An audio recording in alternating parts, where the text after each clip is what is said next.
प्रयागराज महाकुंभ भाजपा सरकार के कुप्रबंधन का मॉडल, अखिलेश ने कहा। पुलिस व्यवस्था भी कुव्यवस्था का शिकार। सपा अध्यक्ष अखिलेश यादव ने प्रयागराज में होने वाले महाकुंभ 2025 की तैयारियों पर सवाल उठाए हैं। उन्होंने आरोप लगाया है कि प्रदेश सरकार ने आधी अधूरी तैयारी की है, जिससे सुरक्षा और सुव्यवस्था को लेकर सवाल खड़े हो रहे हैं।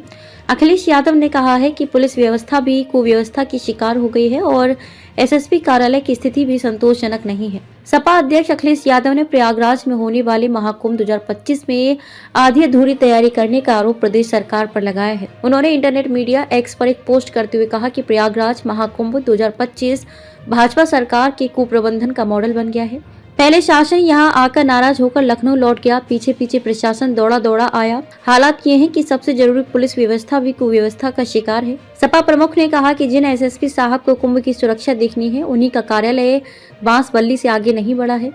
जन सुरक्षा व भीड़ नियंत्रण पर नजर रखने वाले वॉच टावर तक नहीं बने हैं और न ही जल पुलिस थाने बने हैं। पूरी तरह से सीसीटीवी भी नहीं लगे हैं। अब जब हड़बड़ी में ये सब काम कागज पर पूरे दिखाए जाएंगे तो सुरक्षा के सवाल पर ही सवालिया निशान लग जाएगा। जनहित में हम शासन प्रशासन से अपील करते हैं कि पूरी एहतियात बरतते हुए सावधानी पूर्वक सारे लंबित काम पूरे किए जाएं, जिससे तीर्थ यात्रियों व अन्य पर्यटकों को किसी भी प्रकार की समस्या का सामना न करना पड़े। कैसा लोकतंत्र जहां जनता की आवाज उठाने पर पाबंदी। चुनाव आयोग के कांग्रेस को दिए गए जवाब को लेकर सपा अध्यक्ष अखिलेश यादव ने तंज कसा है। उन्होंने चुनाव आयोग का नाम लिए बिना कहा कि वो लोकतंत्र कैसा जहां जनता की आवाज उठाने पर ही पाबंदी लग जाए। मतदाता का अधिकार मारना जनतंत्र के अधिकार को मारना है। अगर तर्क ये है कि चुनाव आयोग किस किस को जवाब देगा, तो फिर इसी बात को आधार बनाकर कल को यही भाजपा सरकार सूचना के अधिकार को भी खत्म कर देगी। बाबा साहब का संविधान पीडीए की ताकत और संजीवनी। अखिलेश यादव ने मंगलवार को प्रदेश मुख्यालय में कार्यकर्ताओं को संबोधित करते हुए कहा कि देश की एकता,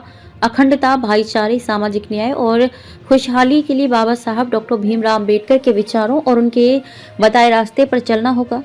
बाबा साहब ने संविधान बनाकर गरीबों, वंचितों, पिछड़ों, दलितों, अल्पसंख्यकों, आदिवासियों और महिलाओं को अधिकार और सम्मान दिलाया। बाबा साहब का संविधान पीडीए की ताकत और संजीवनी है। सपा प्रमुख ने आरोप लगाया कि भाजपा और उसके सहयोगी संगठनों की मंशा बाबा साहब के संविधान को बदलने की है। भाजपा बाबा साहब और उनके बनाए संविधान का सम्मान नहीं करती है।